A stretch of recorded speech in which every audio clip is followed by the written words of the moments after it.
Hello.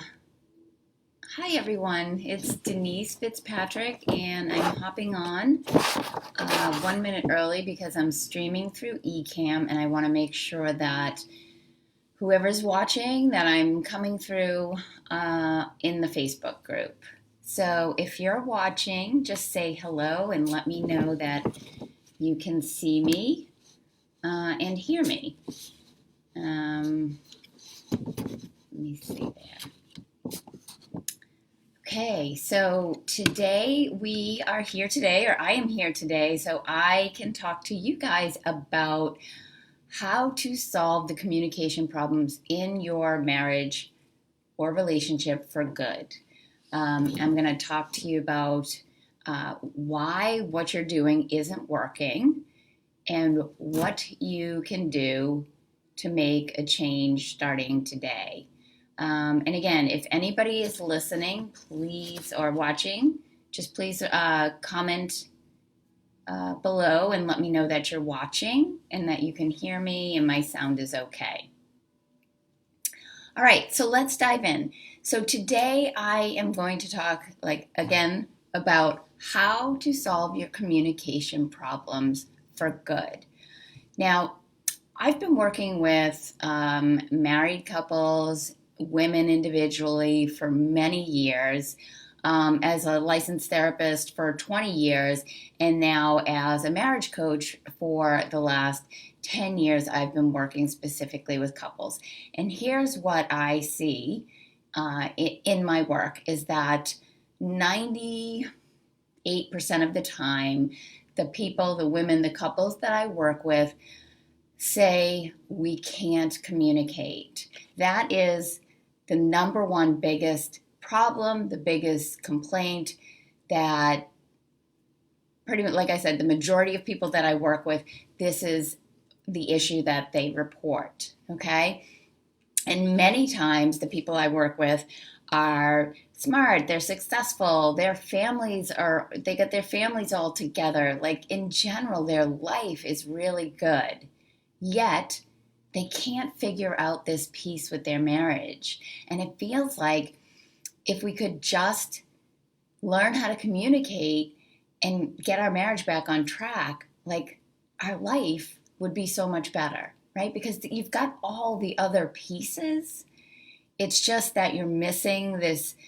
You don't know how to fix your marriage, right? And what I know is that your marriage is sort of the center of your world. It's one of the most important relationships in your life.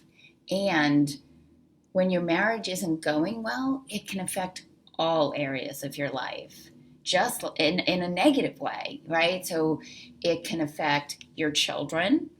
They're witnessing what's going on in your marriage.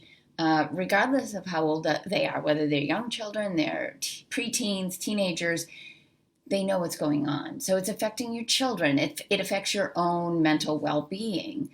A lot of the women that I work with who are struggling in their marriage report feeling a low level of anxiety or depression, and just general sadness. Like your mental well-being is suffering.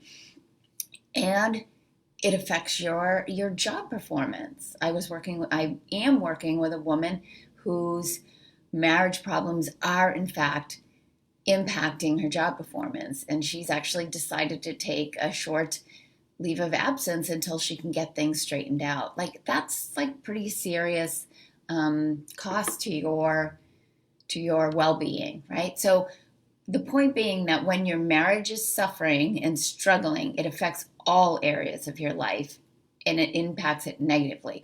Just like when it's going well, then the other areas in your life are going to be going well also. So it's so important that if this feels like the one piece that really is missing, the time is now to take care of this, because when you take care of this, you take care of the ripple effect is so huge that you have to ask yourself, why wouldn't I, right?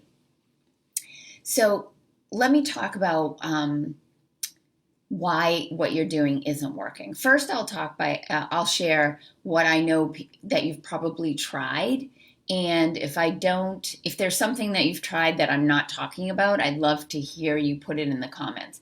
But based on my own experience and all the people that I've worked with, here's things I know people have tried. So they've tried to make agreements either with themselves or with each other to do it differently. Like maybe they have a big argument, a blowout, and they say, okay, well, next time, you know, we won't get into that fight like that. We won't be mean to each other. We won't be defensive.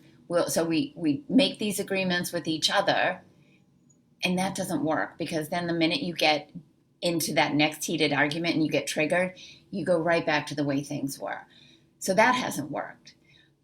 Maybe you're the woman and you've read some books, got the books by John Gottman, How to Make Your Marriage Better, or the 5 Love Languages. I know a lot of the women I've worked with have read the 5 Love Languages, and what they do is they will take the book and leave it on their husband's nightstand and ask them to read it. And most of the time the husband doesn't read it. And then you're left feeling really frustrated. And then you probably feel hopeless that it's ever going to change. Another way that we try is we try to get our partner to change. So we might do a lot of nagging or repeating ourselves or kind of harping on the same issues over and over again, thinking that eventually he's going to listen to me and he's going to get it and he's going to realize how unreasonable he's being and he's just going to do the thing. And we know that doesn't work. That never works because the truth is we can't control how other people are. Of course, sure, it would be wonderful if we could. And when we ask for things, they just happen, but that's just not how it works. Maybe you're somebody that's tried couples counseling before. My experience with people that have done that before is they come and they say, all we did was end up fighting in the session and we really didn't know if we were making progress or if we even had any goals. I hear that often because what happens is people go to therapists, and not all therapists specialize in working with couples. And so they may think they're going to see somebody that knows how to help them, but it actually can do more harm than good if you're not working with somebody that specializes explicitly and specifically in helping couples. So I'm never surprised when somebody comes to me and says, all we did was fight, because they don't have a plan and they don't know how to help beyond the surface level. And so that's what I wanted to get to in my next point is why it's not working.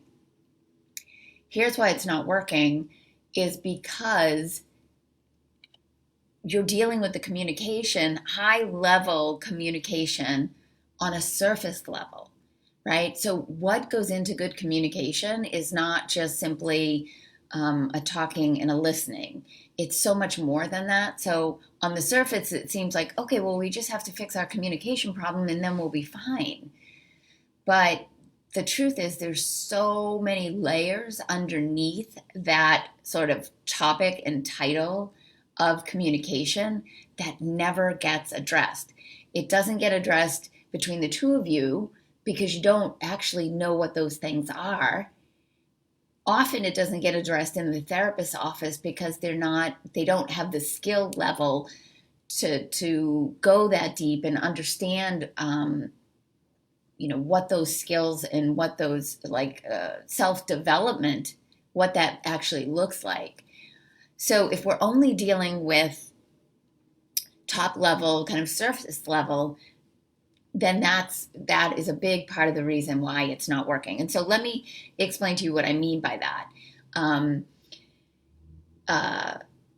Number one, people get caught up in trying to fix the content of their problems, right? So what that looks like is they come in and they start talking about all the details of a particular fight, all the things that their partner did that they felt was wrong or that let them down. Maybe they don't agree on how they should parent their children or where they should vacation or how much money they should spend on home renovations. Those are the content. That is the content of the problem. And so often, you on your own are trying to solve those content problems. Or maybe you've gone to a therapist that is also helping you solve those content problems. And the reason that doesn't work is because there's always going to be different content problems. It's sort of like putting out fires. So even if you resolve like this one issue, okay, now we agree how much we're going to spend to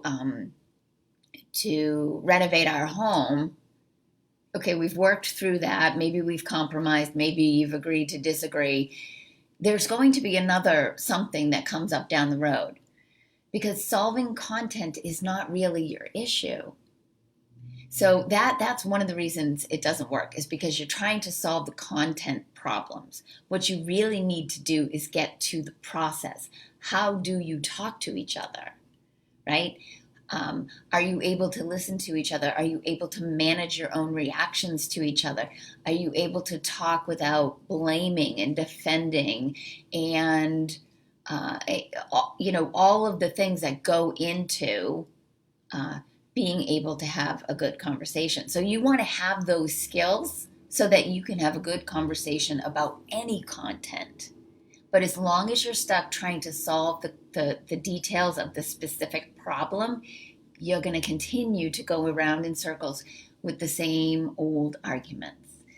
Okay, number 2, the second reason that the way you've been doing it doesn't work is you've been trying to change your partner. Okay, so when you say, we can't communicate, what that might be code for is he doesn't listen to me and he's not doing what I want him to do, and I need him to do this or I need him to do that, right? So the effort is in trying to change the other person. Okay, that is always going to be a losing situation, because the truth is we have no control over our partner. And when we're in this sort of, push-pull and trying to get them to be somebody they're not, we're always going to be disappointed.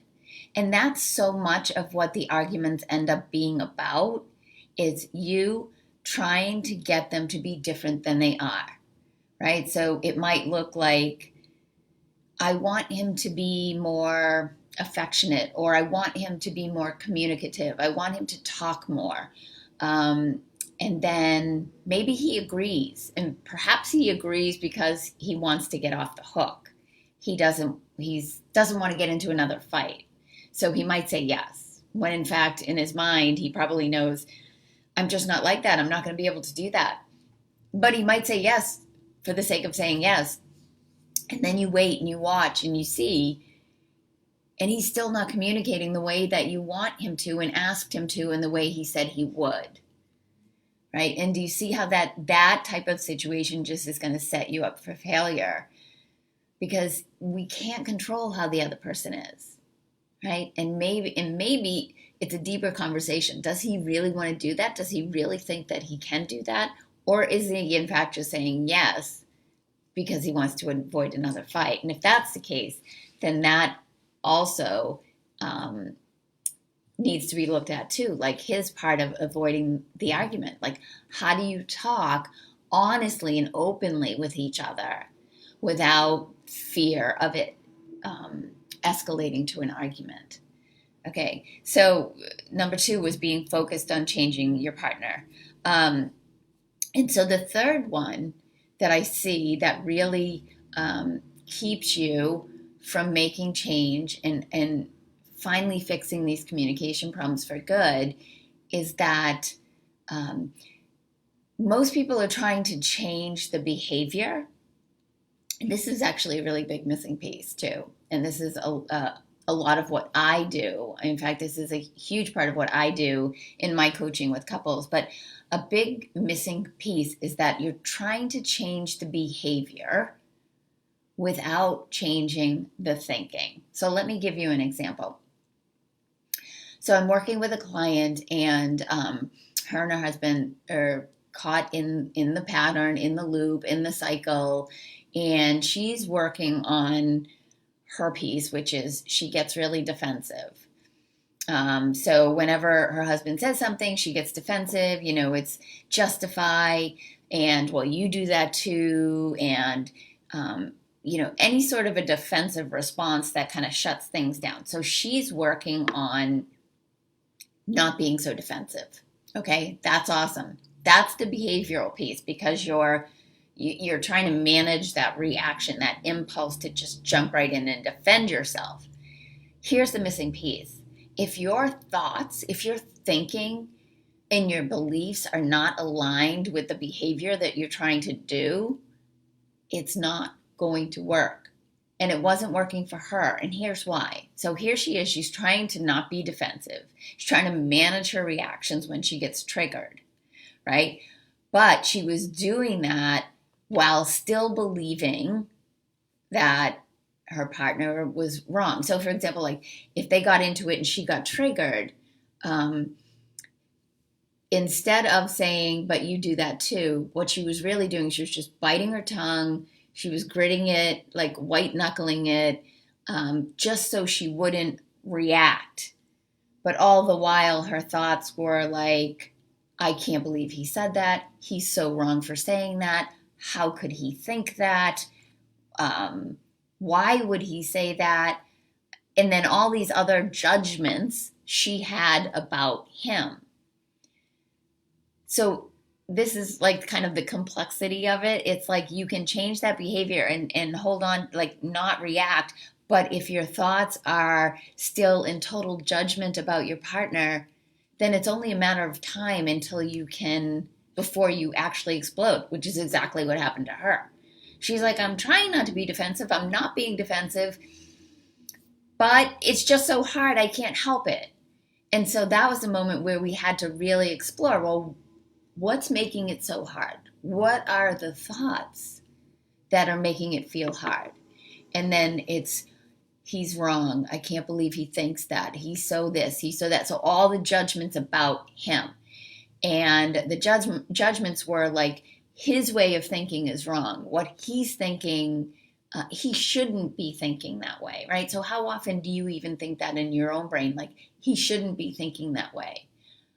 When we start deciding or making judgment about how the other person should and shouldn't be, that's when it's going to be really hard to control that reaction. And that's why working on understanding the thought patterns is equally important as understanding the behavior patterns. Because white knuckling it doesn't work.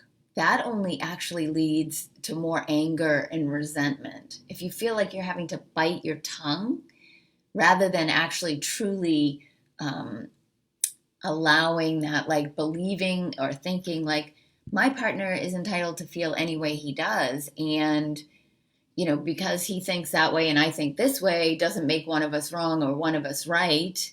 Like truly allowing that and truly accepting and believing that your partner's thinking, he can think any way he wants and it's not wrong or bad. Like when you can truly integrate that into your being, then not getting defensive becomes much easier. But this is a practice. Like all of these things are practice, and it takes sort of retraining your brain in how to behave, retraining your brain on how to think and what to believe.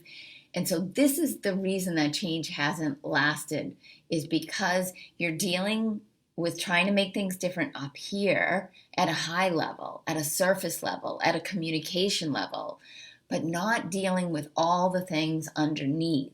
And especially those three things, like getting caught up in fixing content, getting caught up in trying to change your partner. 3, trying to make these behavioral changes without changing the thought. And I know I had one other one here. I'm just going to take a quick. This sort of is all part of that last one I said, is managing your emotional reactions, right? That's the behavioral piece. And that is one of the biggest challenges in the clients that I work with, is managing that impulse. Like I was telling you about a few minutes ago about my client who was really working on her defensive response, because what I know is that defensiveness is one of the biggest struggles, one of the biggest I don't know if behavior is the right word, but this reaction, like it's being defensive is a reaction when you get triggered or you hear something you don't like. And in many ways, we get defensive because we're trying to protect ourselves, because we think there's some kind of threat. And we think that based on our own thoughts and beliefs. So again, that goes back to speaking about why understanding our thoughts and beliefs is so important to changing these patterns that we're in. So often when we're trying to fix things, we're focused again on what our partner needs to do and how they need to be different, but we forget, or we don't know how to look at our own internal process, our own reactions to things and how we're showing up, right? If we're blaming, or we're being critical, or we're being defensive or judgmental, right? And so this is all the stuff that is underneath, right? Getting beyond content and going to the process. How do we talk to each other, right? Focusing on yourself and the things you can change instead of focusing on changing your partner. And then working on your mindset and understanding and being aware of your thoughts that are driving your behaviors. Because if you're trying to make behavioral changes without having your thoughts and beliefs match up with that, it's not going to work, right? So those are some of the biggest, those are the things that are holding you back. And the things that you want to do differently are, again, getting away from content and dealing with process, focusing on yourself and dealing with thoughts and behaviors, not just white knuckling it and biting your tongue, because that does not lead to lasting change. Again, it might lead to change for a couple of weeks until, the next explosion, but it's not the path to lasting change. The path to lasting change is really understanding these patterns, knowing what you're doing that's not effective, and then doing things differently. And most people get stuck because they don't know what else to do, right? And that makes sense, because so many of us, I would say most of our experiences, we didn't have the greatest of role models in our own families growing up. And then we don't get handed some manual of this is how you do marriage. Most of the time, it is a lot harder than any of us ever imagine it will be. And so when we get stuck in these patterns, the truth is we don't know how to get ourselves out. And when we don't know how to get ourselves out, it becomes intolerable. And then we feel like our only option is to leave or to just live in this really disconnected way. And then what you find is that it affects all areas of your life, right? Like we talked about in the beginning. But what I know after doing this work for so many years, it is completely possible with the right support and somebody who can help you go beyond surface level and get deep down into changing the patterns, changing the behaviors, changing the thinking, working on your mindset and your beliefs. That is the really important work of changing these patterns for good, right? We can't keep doing surface level. Surface level isn't working. We've got to go deeper, right? So if you're watching and that is like resonating with you, I'd love to hear any comments that you might have, or if there's any awareness or insights or anything that you're sort of taking from this that is new, that feels like, I didn't really understand it that way. Just leave me a comment. And if you're watching the replay, put in the comments watching replay. And that way, if you have any comments after you've watched, I'll know and I'll be able to come back and answer them for you. So I think that is all for today. And guys, I hope that was helpful. I really want you to understand that it's totally possible for you to change your marriage. It's just right now that you don't know a different way. And maybe the ways that you've been doing it have not been effective. And I told you why it's not effective and really what it takes to make change last for good. So, again, leave me comments, questions, anything that comes up for you guys, and I will pop in the group later to see if there's anything that you guys have to say. All right, have a wonderful day. Bye.